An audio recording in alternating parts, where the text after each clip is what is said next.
The following video is rated PG for puzzling gameplay. Viewer discretion is advised.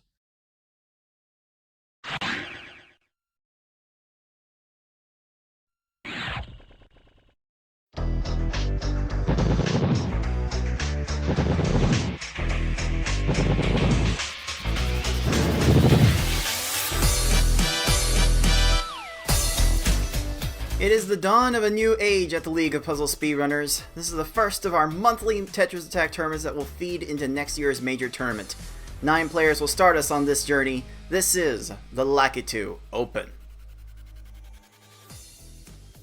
Hello puzzlers, this is your head tournament organizer, Cards of the Heart. Welcome to Tetris Attack Speedrun Tournament 2025, presented by the League of Puzzle Speedrunners. And the lights are so bright now, I even have to have my sunglasses to keep me on guard for it. Well, today is the start of a brand new journey at the League of Puzzle Speedrunners.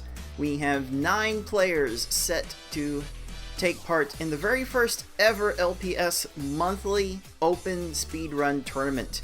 These tournaments are open for anyone in our community Discord server to join, and this is going to be a good one, a little condensed version of our major tournament that we will hold every month going forward, taking a break for the major tournaments, of course. But this should be very exciting. I'm going to be taking part in the festivities as well.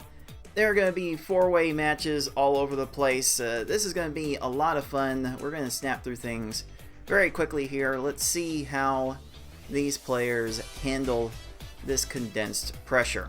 But first, if you're joining us for the first time and you're not exactly sure how this game works or how our tournaments work, allow me to take a couple minutes of your time to explain how this game works and how we are playing it in this tournament. Tetris Attack is a match 3 puzzle game released for the Super Nintendo in North America and Europe based on the Super Famicom game Paled Upon. It was also localized and broadcast through the Super Famicom's Satellaview add-on multiple times throughout its service. Both versions are playable in this tournament. Swapping up to 2 panels in your stack at a time, match at least 3 panels of the same color horizontally or vertically to make the panels disappear. Simply matching 3, however, will not be enough to win. You need to make combos and chains to not only stop your stack's gradual rising for a short time and prevent your stack from breaking through the top of your field, but also send garbage to your opponent to force their stack to the top of their field. Make combos by matching more than 3 panels at once. The amount of time they stop rising the stack is minimal, but so is the amount of time their garbage makes the opponent's field shake. Quick wins can be achieved if you stack combo garbage correctly. Make chains by linking sets of matches together. Make one set of panels disappear and then let the panels directly above them fall into another match. Their garbage makes the opponent's field shake more, but they stop the rising stack for much longer. Forcing your opponent's stack to the top is more consistent with larger chain garbage. To beat the CPU opponents, you must either make sure that they run out of time while their stack is topped out, send so much garbage that they can no longer make a move, or send garbage in a way to make them think they can no longer make a move. Due to how combo garbage is handled in this game, this is by far the least likely scenario. In Versus mode, the easy level has 10 stages, the normal level has 11, and the levels hard and V-hard as we call it have 12. In this tournament, players will be racing each other through all of those stages to defeat the final stage as fast as they can. The player who does that first wins the race. The player who wins a predetermined number of races first wins the match. Best of luck to all of our players.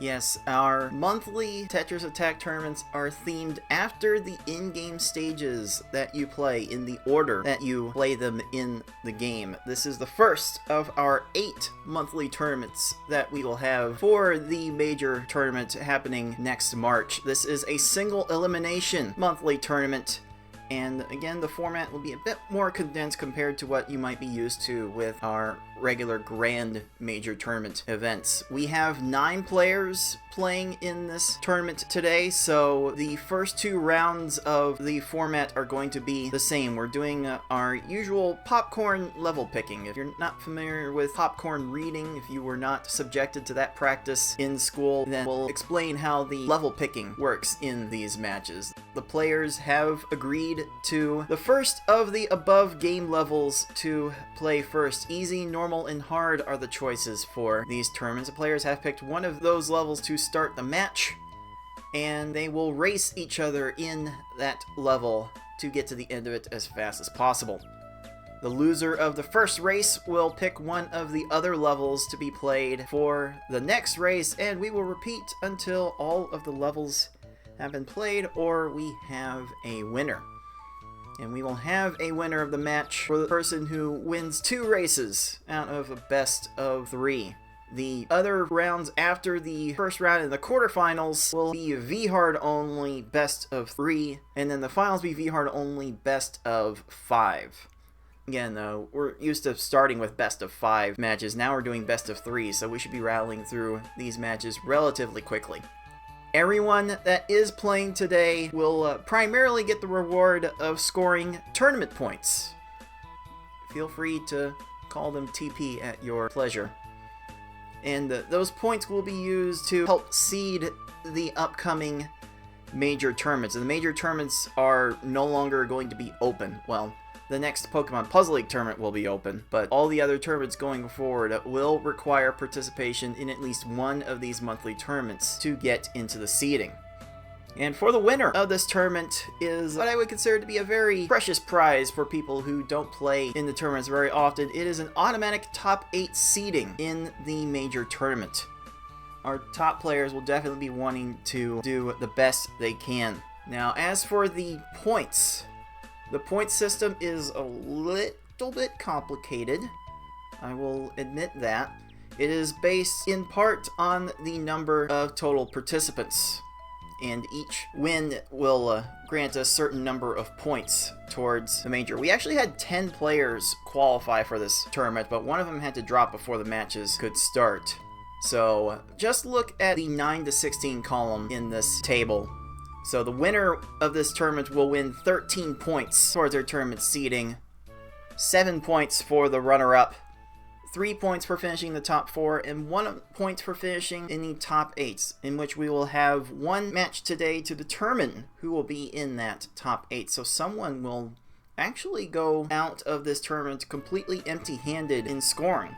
But since they played in the matches today, they will still get credit for playing in one of these tournaments for potential major tournament seeding.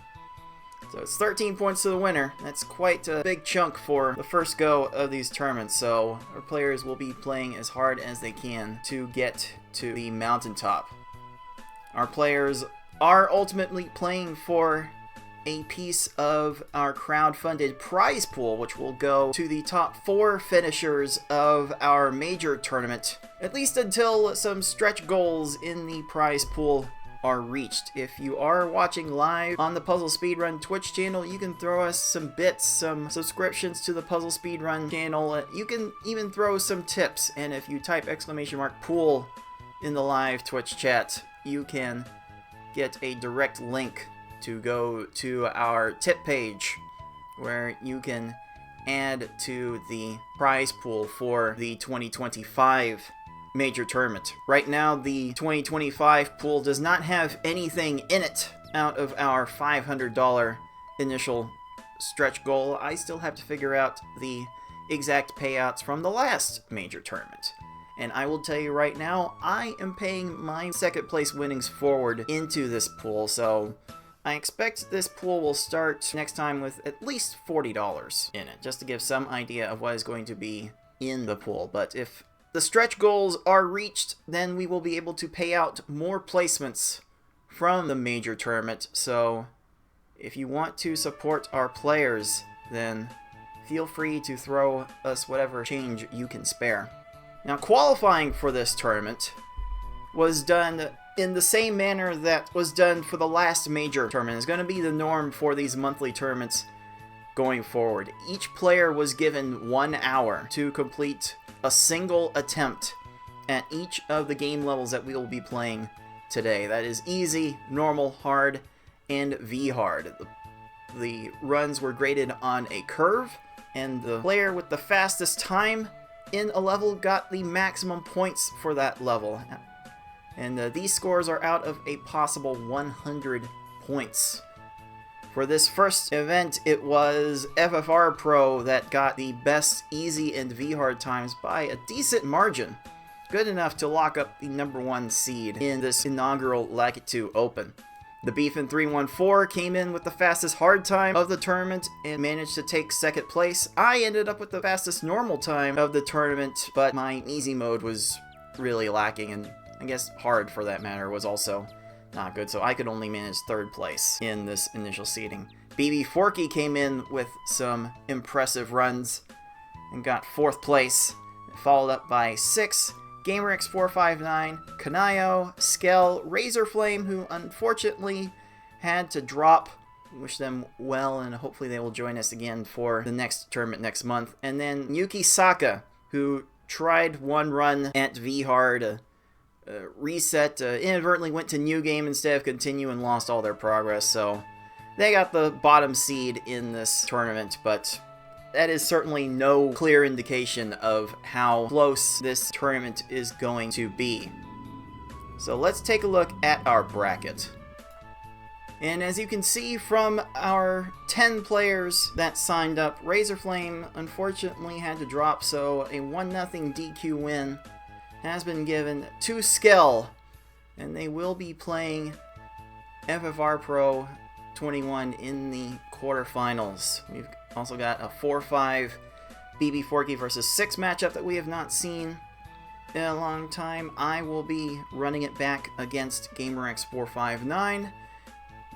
And then the Beefin 314 will be awaiting the winner of our lone round 1 matchup in this bracket, Kynayo versus Yukisaka, which is a rematch of this past 2024 tournament, in which, in a best of 5 popcorn level format of easy through V-hard, Kynayo won 3 games to 1, and the 1 game that Yuki won was in V-hard.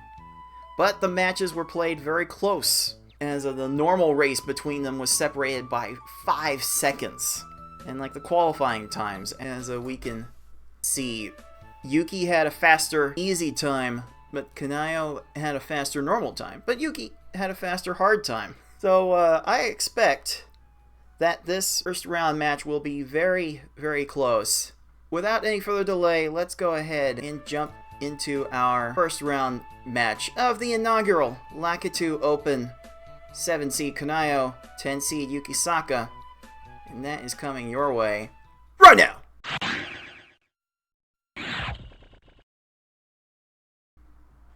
Let's try to do some audio balancing here if we can.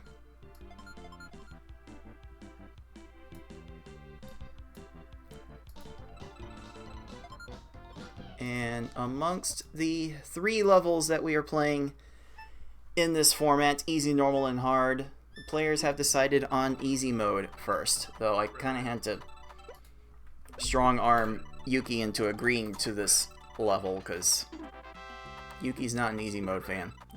Few people are easy mode fans, so I get it. I get it.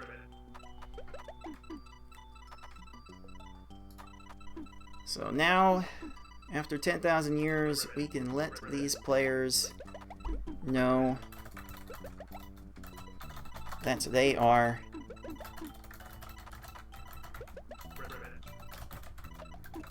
ready to proceed.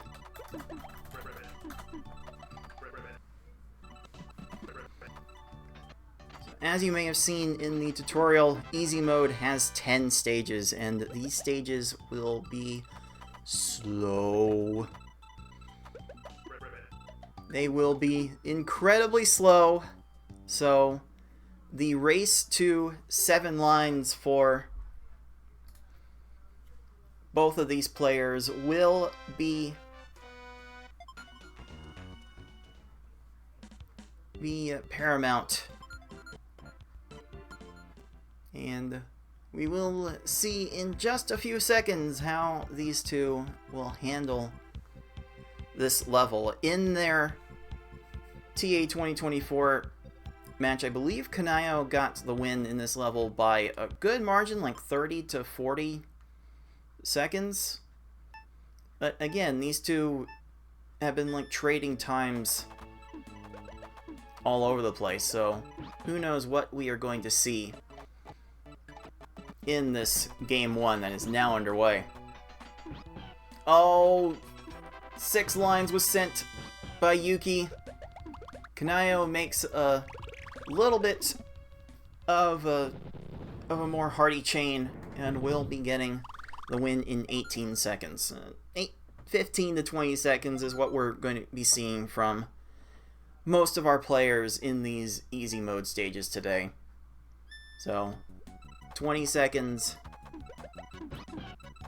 does not feel all that terrible, all things considered. Oh, Kynayo getting an 8 combo in the middle of that 3 chain. Getting at a 14 there. The combos are so good. That's a 15 for Kynayo. That is absolutely crazy.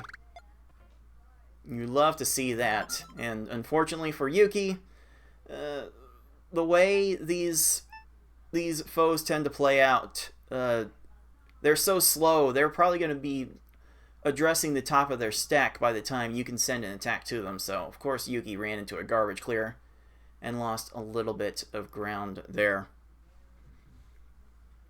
Thank you to everyone at Tetris Attack Online for the raid. We're actually going to see one of the participants in the advanced tournament bracket play later on in this broadcast. So welcome one and all, everyone that is here for some Tetris Attack fun. We will be having some Tetris Attack fun. And it appears I may need to bring back Kynayo's stream in just a little bit. Looks like there might be some internet issues there. And the initial stream delay between these two was about 2 seconds. I don't know if that part reset after Kynayo's stream hiccuped. Very interesting that both players went for the 8 combo at the start of that chain. Like you can look at a field of panels and see like 3 different paths forward, and players can see so many different paths forward. But for both players to basically use the same panels for the same combo at the beginning is always interesting to see. So I do believe, if the timers on screen are correct, that this is going to be very, very close indeed. Oh, Yuki does not quite have the combos here. Is going to make an 8 combo into a lag 3 chain to fill out the rest of Blarg's field. Oh, right into a garbage clear. Unfortunate indeed, but that is just the reality of the matter in easy mode. Dodging garbage clears is going to be the tricky part of this entire exercise. And okay, Blarg. I think maybe the spirit of Tetris Attacker has possessed Blarg because they made a 4 chain there. And these foes don't actually know how to make chains. So every chain that they do get is pure coincidence, pure happenstance, and pure misery, for lack of a better term. It's just very unfortunate. Let's see if I can get Kynayo's stream back.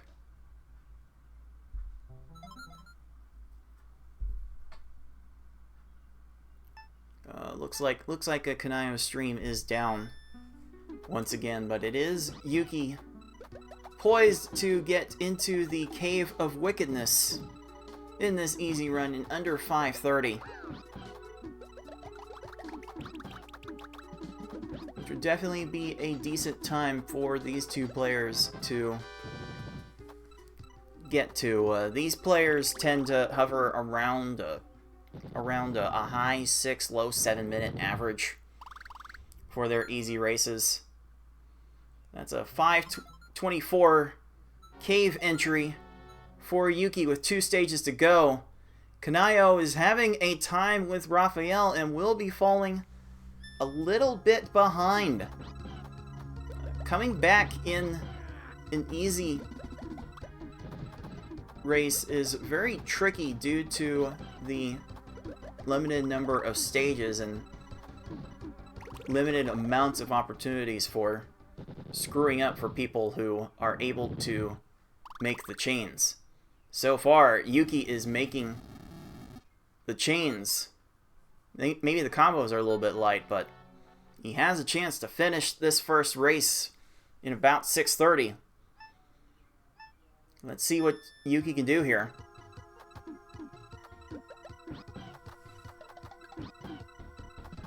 Looks like we got a very good 5 chain, a lag 6 chain. That's a nice combo on the 6 chain.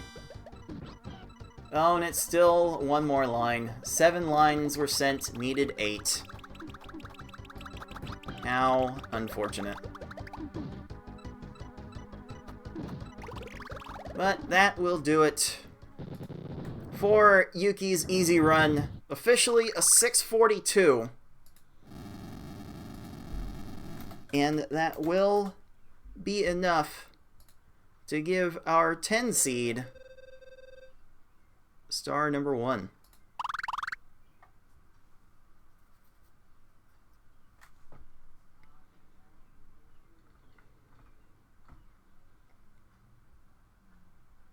And we shall see what Kynayo's final time is as soon as his gameplay stops buffering.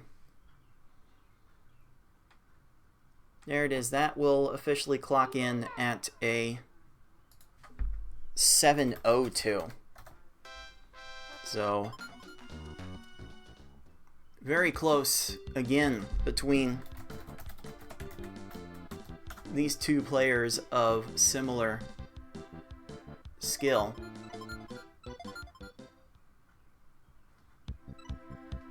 And we'll see if we can work out the stream issues before the next game.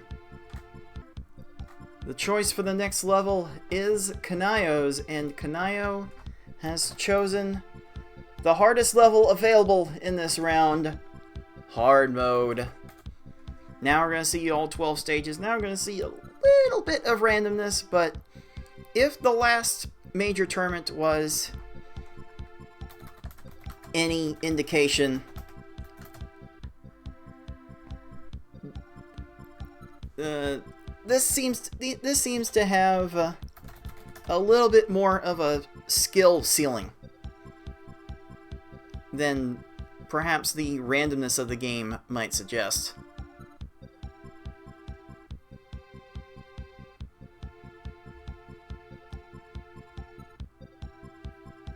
So we'll see if these players will have any easier time with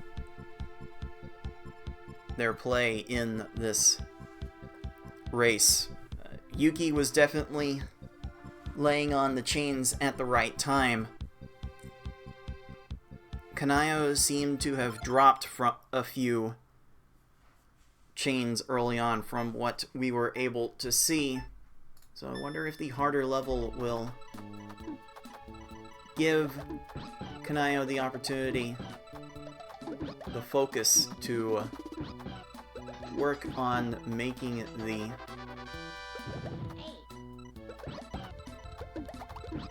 chains a bit more steady.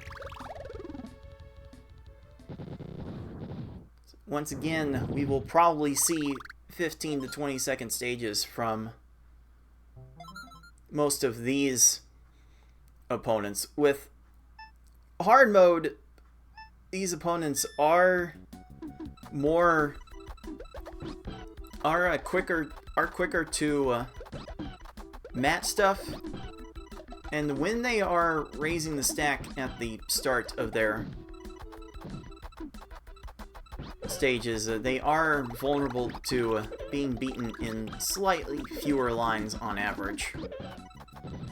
When they're not making 4 chains, okay, Bumpty, no wonder you were not in the Game Boy version of Tetris Attack.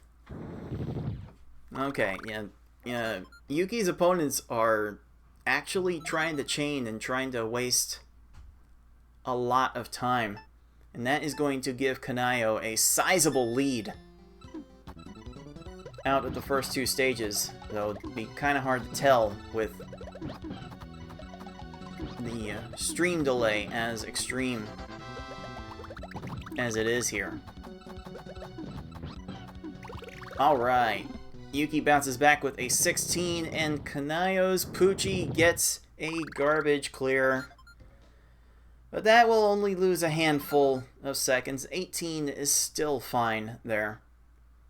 Still no problem.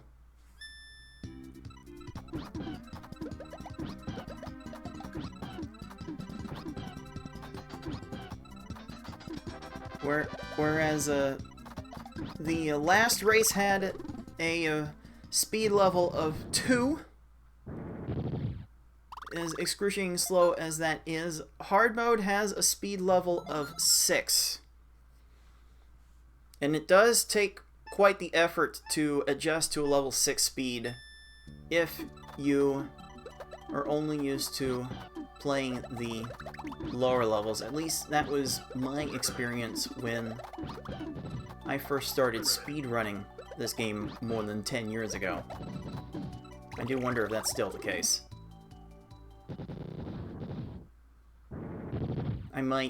Admittedly, I might in general be out of touch with how people are learning to play this game these days.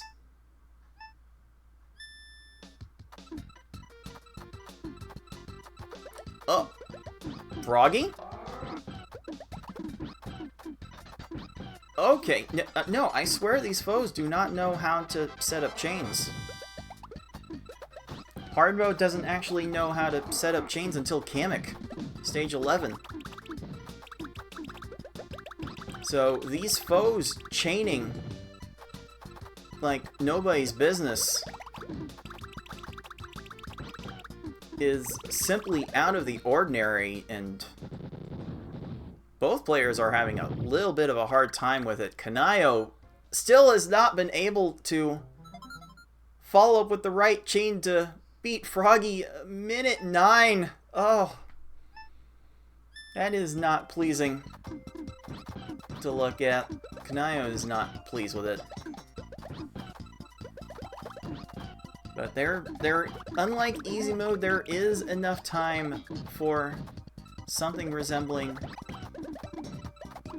a comeback if Yuki has his own 1 minute stage, which with a lungefish that gets this low, it's certainly possible. Oh my. It is most certainly possible to have stages go on a really long time if they are able to make lots of matches. Like at this point, they make matches and then they raise their stack. Well, then they down stack, flatten the stack, and then they raise it. There's a lot that they end up getting into.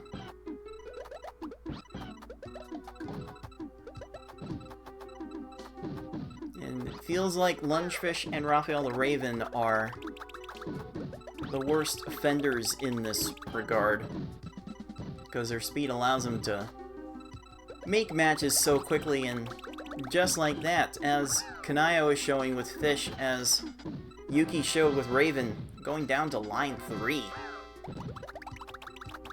Even even that is a bit extreme for most of our players to run into. With that 40-second stage, though, Yuki will be entering the cave first, a full stage ahead of our 7 seed, who is in a must-win game to stay alive in this tournament.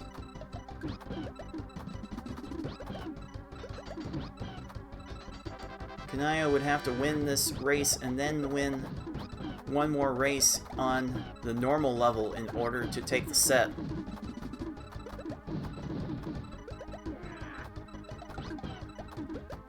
But that 1-minute Froggy is probably going to come back to bite him at the end of the day.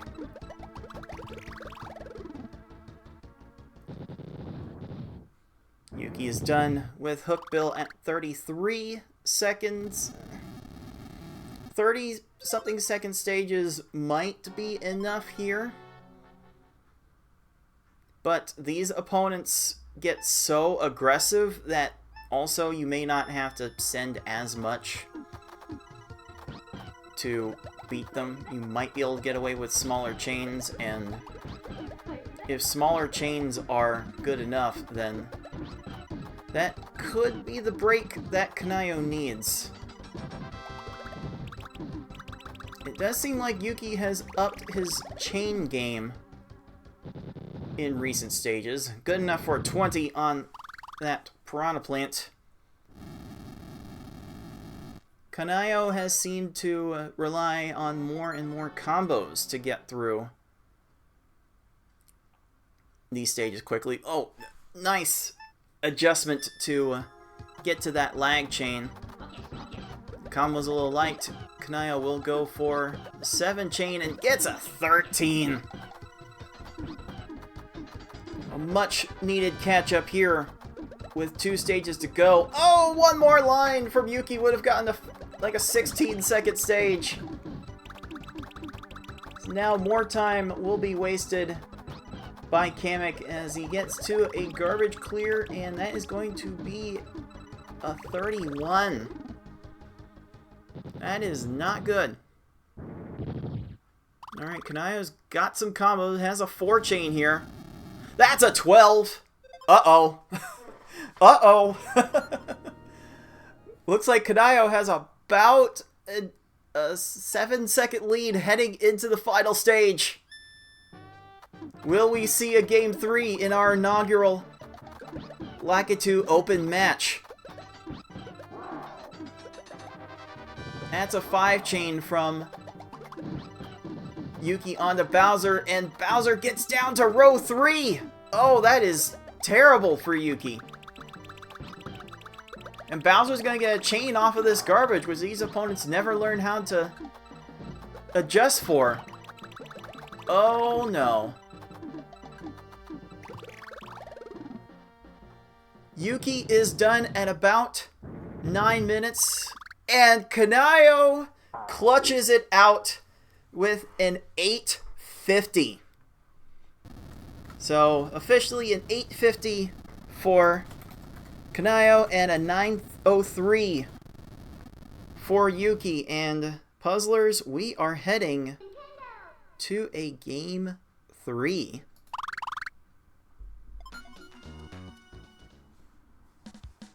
First match of the first monthly tournament, and we are going to have a decider.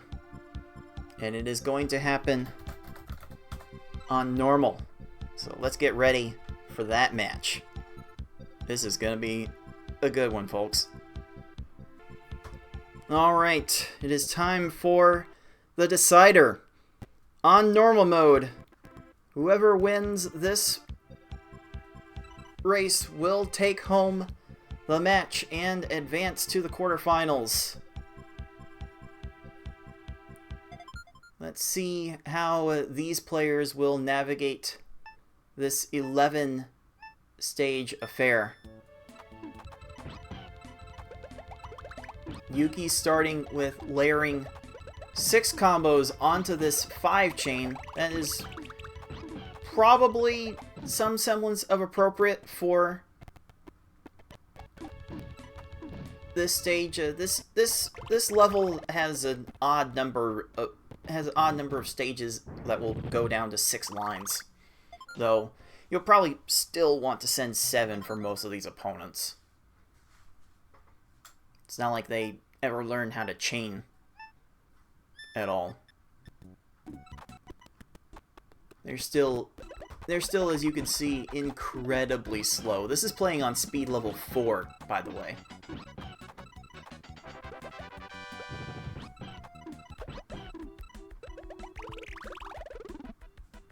So if you played Pokemon Puzzle League, then this is going to be more your jam. And so far, it is Kynayo getting the best of these initial 2 stages.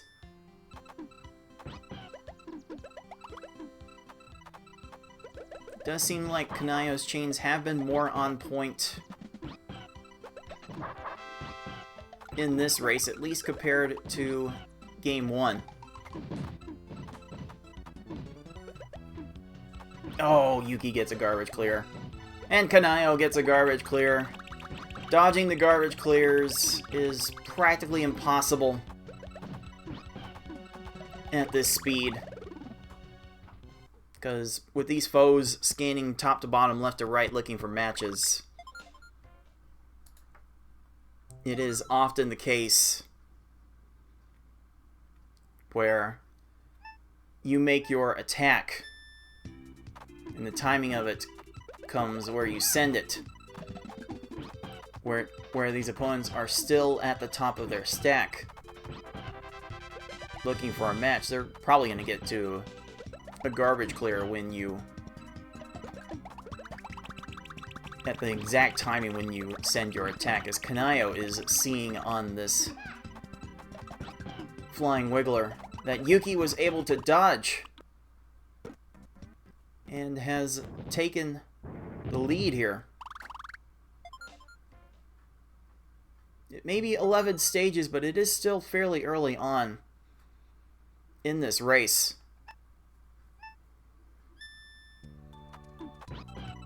These runs often come down to Kamek, where there's a little bit of chaining that he can try to do. And oftentimes it might take 7-8 lines to beat Kamek. We'll see who has the bigger troubles when we get to that point. Ooh, a 9 combo to end that 5 chain from Yuki. Love to see that. That's going to lead to a sub 15 second stage. Love it, love it, love it.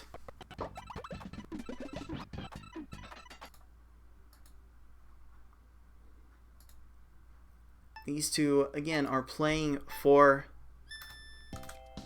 a spot in the next round of this inaugural Lakitu Open against our 2 seed, the Beefin 314. Who's actually just come off a fairly strong showing in Panel Attack's latest monthly event, so we shall see how Beefin will be warmed up for one of these 2 opponents when we get that far. Oh, the combos are so pretty in that chain, Kynayo. Let's see more of that game. Oh, yes. Get rewarded.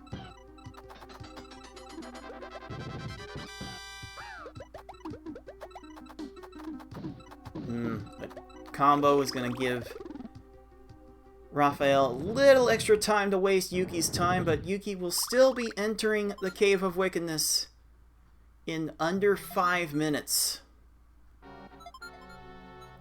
So the lead will be fairly sizable, and it may just get worse as Kynayo struggles to put a chain together on this stage. Oh, that might be a problem. Okay, now the chain is able to come down. 28 seconds will be what Kynayo has to settle for here. And Hookbill is not going to get to that 4 combo garbage clear in time, and Yuki will escape from that hookbill with 2 stages to go. This is currently Yuki's race to lose. This is Yuki's match to lose. Are we really going to have a little mini 7-10 upset in our very first monthly tournament match? Now, it does feel a little bit unfair to call this an upset. The only reason Yuki is ranked at the bottom of our standings is because these qualifying sessions that the players had to do are 1 attempt only at each level. And Yuki kind of flubbed his 1 attempt at normal mode in qualifying, but don't look now. On to the final stage. Yuki has the chance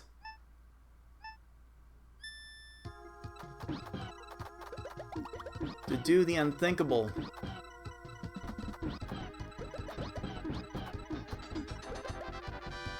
Ooh, that's a good chain on the Kamek.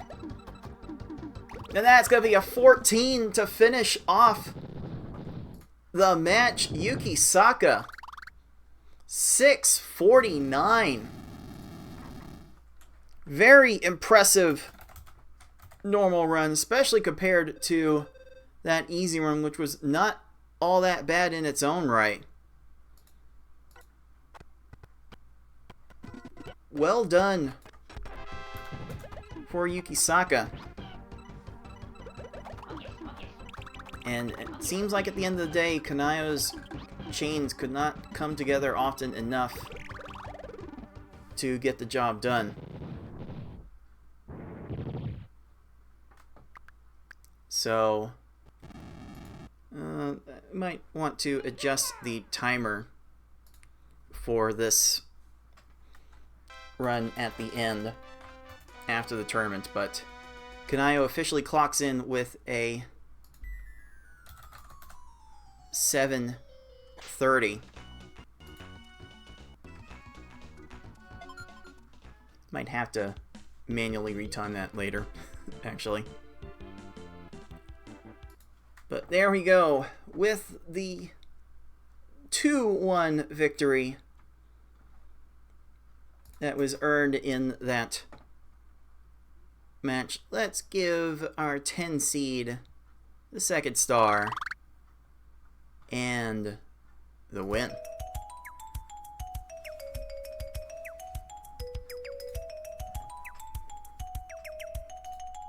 Well earned, Yuki. Well played to both of you. Definitely a worthy match for the first of its kind in our League of Puzzle Speedrunners monthly tournaments. Job well done. Yukisaka wins the match 2-1 and will be playing the Beefin 314 in the next round. Peace indeed. Well done. Well done. So now let's take a look at the bracket. And there it is with the 2-1 victory. Yukisaka will be playing the Beefin 314 later on in the show. But now we are going to bring you a doubleheader in our quarterfinals matches. We will start with the top side of the bracket. Number 1 seed FFR Pro 21 against the 8 seed Skell, and then 4 versus 5 BB Forky and 6. Those two we will bring you at the exact same time, and we will bring that to you right after this. So stay tuned. You are watching the League of Puzzle Speedrunners Tetris Attack Speedrun Tournament 2025 Lakitu Open.